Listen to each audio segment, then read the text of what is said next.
Salut les gars, ça bouge? Dans un futur proche, une grande guerre détruit le monde. Désormais, la Terre est un désert post-apocalyptique connu sous le nom de Terre perdue. Et tout ce qu'il reste de l'humanité vit dans une seule ville. Ils sont gouvernés par le suzerain et l'Église est chargée de maintenir l'ordre. Un jour, une femme nommée Grey est pendue pour sorcellerie, et l'exécutrice l'utilise comme exemple de ce qui arrive à ceux qui défient de l'Église. Après le départ de l'exécutrice, Grey utilise sa magie pour faire halluciner un soldat, lui faisant croire que c'est lui qui est pendu. Il tire sur la corde pour soi-disant se sauver et finit par libérer Grey. Il croit ensuite l'avoir à côté de lui et ouvre le feu, tuant par erreur un autre soldat. Quand l'exécutrice apprend cela, elle tue le soldat ensorcelé et mène les autres à la recherche de Grey.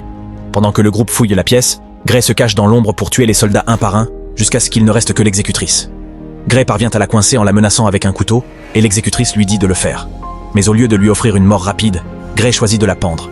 Alors qu'elle s'éloigne, la foule s'écarte devant elle et l'appelle la sorcière qui ne pendra pas. Pendant ce temps, Boyce erre seul à cheval, mais s'arrête à un tunnel car il sent qu'il va être attaqué. Lorsqu'il le dit à voix haute, un groupe d'hommes sort de sa cachette et l'un d'eux essaie de voler le pistolet de Boyce.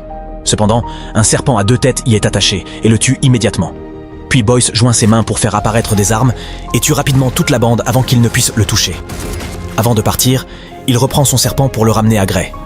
Elle trouve refuge dans une tour et laisse de l'argent à une femme aveugle qui la reconnaît grâce à sa bonté. Plus tard, elle reçoit la visite de la reine et de Gérès, le capitaine de la surveillance. La reine veut acheter le pouvoir de se transformer en loup, épée avec des bijoux précieux. Grey ne refuse jamais personne et accepte la mission, expliquant qu'elle engagera un chasseur pour tuer un métamorphe et prendre son pouvoir. Son délai est la prochaine pleine lune, qui a lieu dans 6 jours.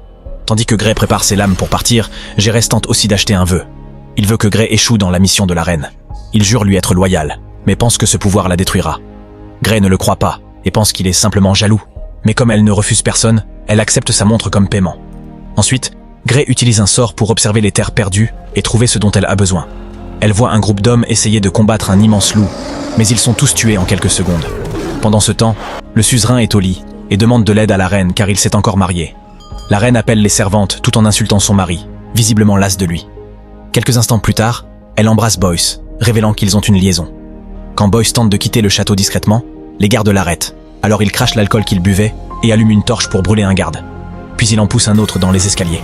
Plus tard, dans un bar, Grey approche Boyce et tente de l'engager comme chasseur, car il est connu pour sa connaissance des terres perdues. Boyce veut seulement jouer, alors Grey joue contre lui et gagne facilement la première manche. Il hésite encore à accepter la mission car peu de gens survivent aux terres perdues. Grey lui dit que s'il la trouve trop lente, il a la permission de l'abandonner. Boyce lui parle alors d'un grand loup vivant dans un lieu nommé Rivière-Crâne. Grey réalise que ce nom correspond à sa vision et promet de le payer avec la montre s'il l'y conduit. À ce moment-là, un groupe de soldats entre dans le bar, et l'un d'eux ouvre le feu depuis l'étage. Mais Boyce lance le serpent sur lui pour le tuer rapidement. Le corps tombe, et le serpent saute sur le bras d'un autre soldat. Alors son camarade tranche le membre et le serpent s'enfuit. L'exécutrice rejoint alors le combat et tue le serpent avec son couteau. Lorsqu'elle se retourne, Grey et Boyce ont déjà disparu. À l'église, le patriarche rappelle que les sorcières et les hérétiques doivent être traduits sans justice. La foule fait semblant de prier tout en faisant discrètement circuler un message au sujet d'un mouvement rebelle. Après la messe, il est révélé que le patriarche est au courant du message, et il remarque que Grey est devenu le symbole de la rébellion. L'exécutrice amène la femme aveugle et lui écrase la main jusqu'à ce qu'elle avoue que Gérès et la reine ont rendu visite à Grey. Le patriarche ordonne à l'exécutrice de retrouver Grey et de la forcer à avouer qu'elle manipule leurs dirigeants, avant de la pendre. Dans les terres perdues, Grey et Boyce campent pour la nuit. Boyce tente d'attraper un nouveau serpent, mais aucun ne lui convient. Pendant que Grey essaie de dormir, Boyce s'approche d'elle avec sa lame. Alors elle l'arrête avec son couteau. Cependant, il était là pour tuer le scorpion qui allait la piquer. Le lendemain, le duo atteint un poste de commerce tenu par les frères et sœurs Mara et Ross, de vieux amis de Boyce. Mara embrasse Boyce avant que le duo ne soit invité à entrer. Boyce explique qu'ils trouveront le métamorphe dans une semaine, et Grey dit qu'elle en a besoin dans quelques jours. Alors Boyce décide de prendre un raccourci très dangereux. Ce soir-là, Boyce et Mara deviennent intimes, et se plaignent de ne se voir qu'une fois par an.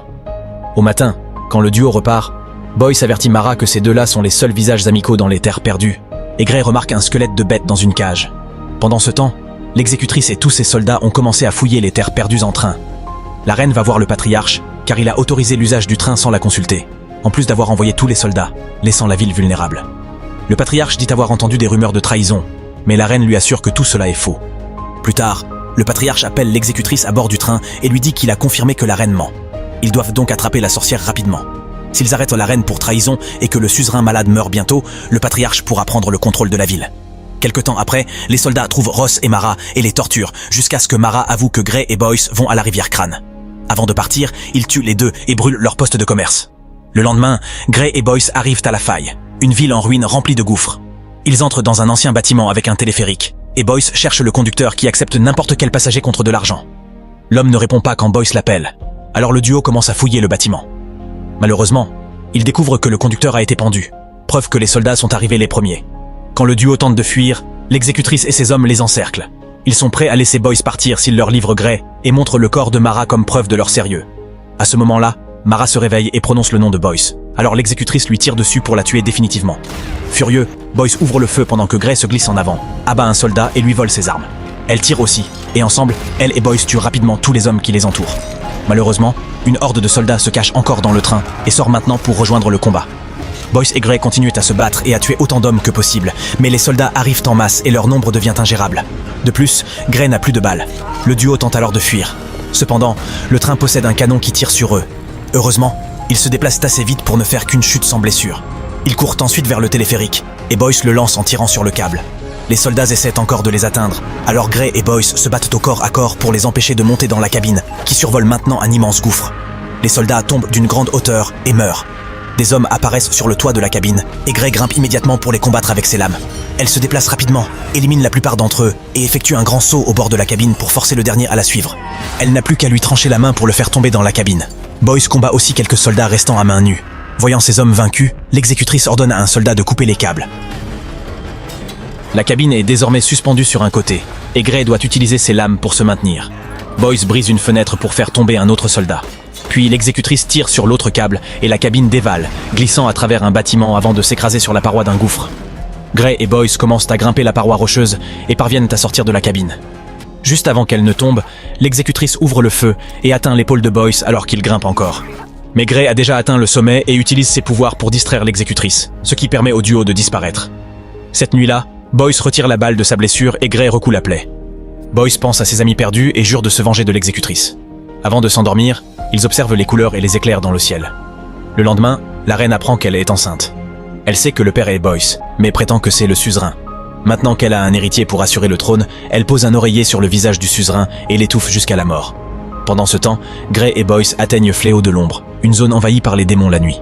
Cependant, ils entendent le train de l'exécutrice approcher, donc ils n'ont pas d'autre choix que de rester. Ils se cachent dans une tour de refroidissement et font couler de l'essence en détruisant plusieurs bidons. À la tombée de la nuit, les lumières s'allument dans la tour et un démon tente de les attaquer. Boyce jette un briquet sur l'essence, créant un cercle de feu autour d'eux. Rapidement, d'autres démons entrent dans la tour et le duo ouvre le feu, mais les balles sont peu efficaces. Les démons amènent une plaque métallique et la posent sur les flammes pour faire un pont. Boyce les bloque en shootant un bidon de gaz et en tirant dessus. Un démon saute au moment de l'explosion et plaque Boyce, mais Gray le tire en arrière en plantant ses lames dans la créature. Quand le démon tord son corps pour l'attraper, Gray doit sauter et l'affronter à main nue. Boyce plaque la créature et l'empale sur une barre de métal, pendant que Gray lance une lame sur un autre bidon de gaz. Cette fois, l'explosion est plus puissante et attire l'attention du chef démon, qui les observe du sommet avec ses sbires. Il saute et plaque les deux humains, pendant que le chef appelle Gray par son nom, disant qu'elle n'aurait jamais dû revenir ici.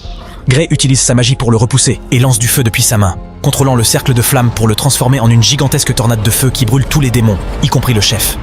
Ensuite, Boyce dit qu'il n'a rien ressenti des flammes, alors Gray explique que ce n'était pas réel. Elle a utilisé une illusion pour faire croire aux démons qu'ils brûlaient, et ils sont morts à cause de l'effet placebo. Elle révèle qu'un trésor rempli de pouvoir est caché ici, et qu'il y a des années, un homme l'a engagé pour le voler. Mais ce lieu est si corrompu qu'il a transformé l'homme et ses hommes en les démons qu'ils ont affrontés.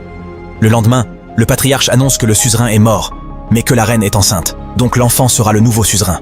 Les citoyens ne réagissent pas, alors Gérès tire en l'air pour forcer la foule à acclamer la reine et son enfant. Ensuite, le patriarche s'agenouille devant la reine, promettant de bien la conseiller. Cependant, en privé, il l'insulte et appelle l'exécutrice pour lui dire de se dépêcher. La reine prépare aussi ses plans et embrasse Gérès pour le manipuler, espérant utiliser son armée à des fins personnelles. Boyce et Gray arrivent au champ de feu, et Boyce annonce qu'ils atteindront leur destination le lendemain. Affronter le métamorphe sera dangereux, donc Gray pense que Boyce devrait prendre son paiement et partir. Il refuse et lui demande de revenir avec lui, mais elle ne peut pas, car une malédiction l'oblige à accepter chaque mission. Le jour suivant, Boyce et Gray traversent un tunnel quand ils entendent le train arriver. Comme ils ne peuvent pas le distancer, ils élaborent un plan. Gray se place sur les rails et attend que le train soit assez proche avant de se mettre à courir. L'exécutrice lance immédiatement le train à sa poursuite. Sans se douter du piège, Gray le guide vers une portion de rail détruite et saute à la dernière seconde pour que Boyce la rattrape. Le train ne peut pas s'arrêter et tombe dans l'abîme, provoquant une explosion qui tue l'exécutrice et tous ses hommes. Quand le patriarche l'apprend, il tente de rassembler sa garde pour prendre le trône par la force. Cependant, Gérès et son armée l'encerclent soudainement pour le tuer, ainsi que ses derniers soldats, laissant la reine seule au pouvoir dans la ville. Ensuite, Gérès et la reine célèbrent leur victoire en devenant intimes. Le lendemain, Gray et Boyce arrivent à la rivière Crâne, une zone couverte des ossements des victimes du loup.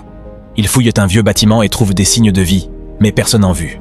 Boyce dit à Gray qu'il devrait repartir, mais elle veut finir sa mission. À la tombée de la nuit, Gray recouvre ses doigts de griffes en argent et sort. Boyce essaie encore de l'arrêter, mais il est trop tard. La pleine lune brille et le transforme. Il s'avère qu'il était le métamorphe depuis le début, et Gray pense qu'il l'a guidé ici pour la tuer. Le corps de Boyce grandit, ses vêtements se déchirent, et il devient un énorme loup. Gray lui lance la montre avant de l'attaquer avec les griffes d'argent. Mais Boyce est plus fort, et la projette facilement. Gray crée alors une illusion de voler d'oiseau pour le distraire et se cacher. Quand Boyce saute sur le grand oiseau, l'illusion s'efface, et révèle Gray en train de le poignarder. Boyce tente de se défendre, mais il est affaibli. Après quelques coups supplémentaires, Gray le met à terre. Il lève les bras dans un dernier effort, alors que Gray s'apprête à porter le coup final. Quelques secondes plus tard, Boyce se réveille couvert de cicatrices. Gray lui donne de l'eau et lui dit de se reposer. Il s'endort, et à son réveil, il se trouve enchaîné. On découvre que Gray avait caché de l'argent sous sa peau en recousant sa blessure, ce qui l'empoisonne depuis le début. Quand elle se prépare à le tuer, Boyce dit qu'il a un vœu et lui rappelle qu'elle ne peut refuser personne. Il souhaite qu'ils restent ensemble et chassent ensemble, pour ne plus être seuls. Gray accepte, tout en disant qu'il y a un prix. À ce moment, les nuages se dégagent et la lune force Boyce à se transformer. Gray commence alors à lui ouvrir la poitrine. Le lendemain matin, Gray dépose la montre sur la tombe de Boyce et part avec sa peau. En entrant dans la ville, les esclaves scandent son nom et les gardes tentent de les calmer, sans succès. Rapidement, la croix géante de l'église est renversée par les rebelles. Gray donne la peau à Gérès avec des instructions pour que la reine obtienne son pouvoir. Quand Gérès lui dit qu'elle a échoué sa mission, Gray explique qu'elle a tué l'amant de la reine et que désormais Gérès peut l'avoir, ce qui était son vrai souhait. Plus tard, la reine s'effondre en découvrant que la peau appartient à Boyce mort. Son but avait toujours été de devenir une bête pour être avec lui. Gérès dit que Boyce l'avait corrompu. La reine comprend qu'il l'a trahi, prend une épingle à cheveux et poignarde Gérès dans le cou, le tuant. Les rebelles profitent de l'occasion pour envahir le château et tuer tous les gardes, dont les balles ne servent à rien contre une foule aussi nombreuse. Quand le soleil se lève, ils brûlent la peau jusqu'à ce qu'il ne reste que des cendres. En même temps, la tombe de Boyce commence à trembler. Quelque temps plus tard, Boyce, revenu à la vie, retrouve Gray avec l'intention de la tuer. Mais Gray lui avoue qu'elle a toujours su qu'il était l'amant de la reine. Elle a tout planifié pour que les rebelles puissent enfin vaincre leurs oppresseurs et que Boyce survive. À la fin, Boyce tente quand même de tirer, mais son arme échoue, alors il attaque avec un couteau. Gray esquive, et ils se retrouvent tous deux l'âme au cou de l'autre. Quand Gray lui rappelle que c'est ce qu'il avait souhaité, Boyce acquiesce, et le duo part ensemble pour voyager à travers les terres perdues. Abonne-toi et active les notifications pour ne pas manquer les prochaines vidéos. Merci d'avoir regardé.